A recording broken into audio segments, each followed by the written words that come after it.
I've been with my boyfriend for 11 years, since I was 15. His mother has hated me since the first day she met me. She hated me due to my ethnicity, Kosovan Albanian. She hated me due to my career. I work as a model, and she decided that makes me an empty-headed, vain, shallow person.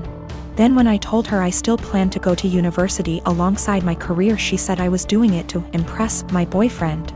I've since left uni with a distinction, and her new reason to hate me is I try too hard. She has also insisted I've cheated on him throughout our entire relationship, which is a ridiculous claim. I've never even kissed another man in my whole life. I have zero desire to cheat and never will. Late last year, she attempted to void the insurance on my boyfriend's motorbikes. She tried to do this under my name, so hypothetically, when he was arrested for riding with no insurance and called his insurance company, I'd get the blame. After this happened, my boyfriend and I agreed to cut her out. However, it hasn't stuck. She left my boyfriend alone and respected his wishes for NC, but she's continued to contact and harass me. This leads to the last few weeks. My boyfriend works as a motorcycle test rider, and he got in an awful motorbike crash while working. As such, I now need to care for him. I'm okay with that, and I'm focusing on seeing it as an opportunity for us to get closer. It's been nice, honestly. However, his mother has been awful to me. She's called me litany of terms. From things as tame as stupid to things as awful as a nasty Serbian half-breed. I'm not Serbian, and she's well aware that calling a Kosovan a Serb is offensive. I tried to block her, so she started making new iMessage accounts and began to continuously harass me via those accounts. Then came Friday night. The police turned up at our door. I was pretty confused and was quickly told they were there to do a welfare check as they'd received multiple claims of horrific abuse I was apparently putting my poor boyfriend under. Obviously, they quickly discovered he was fine, albeit grumpy, and they left. I know for a fact it was his mother. Some of the details the police mentioned made that obvious. I'm now at a point where I've realized I literally cannot do this. I'm going to press charges against her for the insurance and harassment. It's a crime in the UK. And I'm likely going to sue her for damages. For the sake of my mental health, I need to do this. I don't want to be a victim, and she needs to be forced to stop. I have mentioned my intentions to her if she doesn't back off, and she's pretty much mocking me and saying I won't. I absolutely will. I just feel like this morally may make me an awful person. She sucks, I know this. However, she's old and miserable enough as is, and I feel like doing this may ruin whatever small amount of life she has left. It feels like it may be too far. I really don't know though, and I genuinely cannot be objective here. Since my wife and I got married 3 years ago, things have been off. I know that people grow and change with time, but around our wedding, my wife changed drastically. She bleached her dark brown hair blonde right before the ceremony. And I honestly thought I was in the wrong church for a split second when she came down the aisle. We moved into our house right after the honeymoon, and she went into full domestic mode. We'd shared cleaning duties before, but once we moved into the house, she became insistent on doing everything before I could even get to it. Since this is our first house, I thought it was some kind of homeowner nesting thing, but it never stopped. Her hair color is none of my business, and I think most people would be happy not to have to clean. So I honestly didn't really think much of either of those things at the time. The big thing has always been how closed off she got after the wedding. When we were dating, she'd tell me long rambling stories about her feelings and rant to me when she was upset and all that. And I liked hearing about what was going on inside her head. After the wedding, that stopped pretty abruptly. If I ask her how her day is, she will only ever tell me that it was fine or super. She doesn't talk to me about her feelings anymore, ever, even when I explicitly ask, "How do you feel about X?" She also stopped telling me about anything important that happened to her. About a year after we got married, her grandfather died. Did she tell me she'd lost her grandfather? No. She told me that she had to go to a conference for work on the other side of the country, which I thought nothing of. On the second day she was gone. Her older brother texted me to tell me that my in-laws had really missed seeing me at the funeral.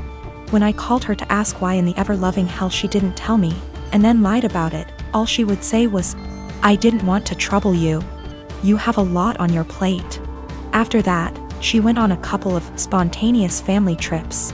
She's really close to her family, so the first time she said she was going camping with her brother at their alma mater. I didn't think a lot of it other than to be slightly disappointed and confused that I wasn't invited, because her brother's cool and the three of us go camping together a lot. But the second time, I started hearing alarm bells. I'd like to say I'm a more secure man, but after the second spontaneous family trip, my wheels started spinning and I started to think that maybe she was cheating. This was a weird insecurity in the back of my mind for a while, since she wasn't showing any other big signs of cheating. She wasn't guarded about her phone and hadn't changed her routine / appearance. A few weeks ago, she told me she was pregnant. I was over the moon about it until I asked her how many weeks along she was, and she nonchalantly said about 12 or 13. She'd been pregnant for like 3 months before she even bothered to tell me. She's not really showing at all, and she doesn't usually drink, so I had been completely in the bloody dark. I honestly hadn't even suspected. That was kind of it for me. I was sure she was cheating, and that it wasn't my kid. I thought there was no possible way that a woman would keep her pregnancy a secret from her husband for 3 months. So I snooped. Yes, I know I was wrong, but I wanted proof that she'd been having an affair before I moved out. One of my best buddies from college is a divorce attorney, and when I asked him what I should do, he sent me the info for a key logger. I installed it on my wife's laptop and was prepared for the worst. Now, I feel like what I found is somehow worse than her cheating. I didn't find any steamy messages, but I found out that she keeps a diary in a Word document that she writes in every day. I know I should have just stopped once I knew she wasn't cheating, but once I saw my name in her diary, I couldn't stop. I read all of it. All 7 separate documents, going back to way before we'd even met. Turns out she's not cheating. She's depressed, hates herself, and has absolutely no trust in me. All of the stuff I've been confused and bothered by has some kind of sad, self-loathing explanation. She hates having blonde hair, but she writes, I know he'd divorce me if I went back to being a brunette. Because wives are supposed to be blonde almost every week. The wives are supposed to be thing is tangled up in everything. She thinks wives are supposed to be quiet, which is why she doesn't talk to me anymore. She thinks wives are supposed to make things easier for their husbands, not harder. Which is why she didn't tell me when her grandfather died. It just goes on and on and on. She didn't tell me when she got a huge promotion and a raise because he'd leave me in a heartbeat if he knew I made more money than he does. Men can't handle that. It hurt to know that she thinks of me as some kind of one-dimensional 1950s husband. And I've been racking my brain to think of anything I could have done to make her think this way. What I can't handle is that she'd lied about the big stuff. I honestly don't know if I can forgive her for not telling me about the miscarriages. The spontaneous family trips were actually her miscarrying 2 of our children, one at 5 weeks, the other at about 10. She went and stayed with her parents while she was recuperating, and her brother and sister came to support her. But not me. I didn't get to be there for her, because she thinks I would leave her immediately if I knew that she'd killed our children. She's convinced that she caused both miscarriages because she smoked pot for a long time before we got married. For what it's worth, it sounds like her family tried both times to get her to tell me, but she wouldn't. She finally told me about this pregnancy because her parents threatened to tell me she didn't. I'm just absolutely confused. I don't even know what to think right now. I'm just so baffled because everything she says about me in her diary is insanely nice. She goes on for pages and pages about how much she loves me and how she thinks I'm her soulmate and how she would do anything for me. I just can't understand why she thinks that I would leave her. Knowing that she's spent the last 3 years walking on eggshells around me, convinced that I would leave her at the drop of a hat is just so confusing and awful. I feel like our marriage is some kind of lie. The woman I thought was self-confident and ready to take on the world is actually full of self-loathing and really, really depressed. I don't know her at all. She's been suffering silently with depression long before we met. She has no faith in me, no trust. She thinks that every hug and kiss I give her and every "I love you" I say is a lie. I just don't know what to do. She obviously needs serious help, but I don't know how to get it for her. I can't tell her that I read her diary. If she has zero trust in me now, I can't even imagine what she'd think if she knew if I read 6 years worth of her private thoughts. I feel like I need to get my in-laws on board somehow, but I don't know what to say to them. I know I can't ignore this, but I feel like any move is the wrong move. I am a 22 years old female, have an older sister, 25 years old. My sister is very sensitive about everything. When we were young, if I made the smallest comment like, I prefer pink over blue, it would make her cry because she thought I was aiming at her by saying it. My parents would always ask me to apologize to her since she's sensitive and I'm emotionally stronger than her. My parents never controlled my sister's diet growing up, letting her have what she wants since they found it too difficult to control her. I was skinny as a stick when I was a kid. So even though my family has a long history of thyroid disease, my parents didn't think there was an issue with me. However, my sister has been overweight the majority of her life, so my parents thought she'd be the one with the thyroid issues. They took us to an endocrinologist when I was 10. I got a diagnosis for Hashimoto's thyroiditis while my sister didn't, and instead got told to exercise and watch her diet. I got hypothyroidism due to Hashimoto's, and have been on medication ever since. My sister and I moved back in with our parents due to what's happening these days.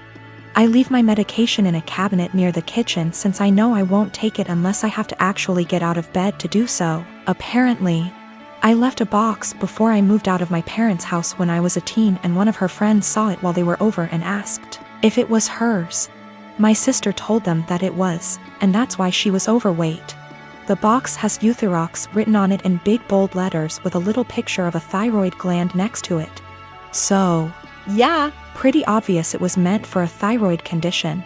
She's held up this farce for almost 4 years. I only figured it out when I saw her take a box of it out of my bag one day. I confront her on it, and she starts crying and telling me that she just didn't want anyone to mean to her because she's fat. She also says that it's not fair that the one with the normal weight gets the thyroid disease. I tell her to knock it off, and that she can't lie to get sympathy from people. My parents talk to me later, and they say that I was too harsh calling her a liar and she probably needs a therapist or something, and the classic, I should apologize since I'm more mature. They even tell me that they were hoping that she was the one with the thyroid issues as a child, so that they could justify her weight gain. I ask them, so you wanted your daughter to be sick instead of admitting that it's your fault because you bought her McDonald's whenever she wanted it, and never made her exercise? Now they're mad at me too. I am a 33 years old female, have been engaged to my fiancé, 37 male, for 5 months. We don't share finance because that's what he wants. I got a raise on my salary. Now I earn 30% more than he does, and I notice that he's been using this to ask me to pay for him and his friends. Whenever I say no, or why should I pay for this, he'd respond with the 30%, that's why. He acts as if the 30% is unfair or that I'm not deserving of it. Several times he has tricked me to pay for his and his friends' meals by asking me publicly. Let me say that I'm too nice to say no. I hate confrontation, especially when we're at a public place like a restaurant, so I just grin and pay. Last Tuesday, he asked me to join him and his buddies for dinner. I told him from the start I wasn't paying for their food and he shouldn't expect me to. He said he got this and no worries. We got to the restaurant, met his friends, ordered food. And in the middle of the meal he leaned in and whispered that I would be paying for everything he and his friends ordered. I got so mad I whispered back, no. But he probably relied on me not causing a scene in public and in front of his friends. He said, you have enough money, you could pay for everyone's food, 30%, remember? I was fuming inside. Instead of reacting negatively and losing my temper, I waited till the bills arrived. They were already split from the start when we first ordered. I paid for mine, then I excused myself to the restroom. I then sneaked out from there, got into my car and went home. I started getting phone calls from my fiancé, then texts asking where I was. I texted back saying I didn't appreciate how he put me in this situation and basically tricking me into paying for his and his friends' food. I told him I went home, then stopped replying. An hour later he came and started yelling at me, calling me selfish, irrational, cheapskate and childish for sneaking out like that and leaving him stuck with a bill he could not pay. He had to call his brother for help. We had a loud argument, then he walked out. His friends didn't speak to me on this, but he told me they're disappointed in my behavior and are telling him to take time and reflect on the type of woman he's gonna be married to. He said that because the restaurant wasn't expensive, then I could have just paid. He admitted not telling me about it till later, knowing I'd refuse. He still thinks my reaction was childish and unacceptable,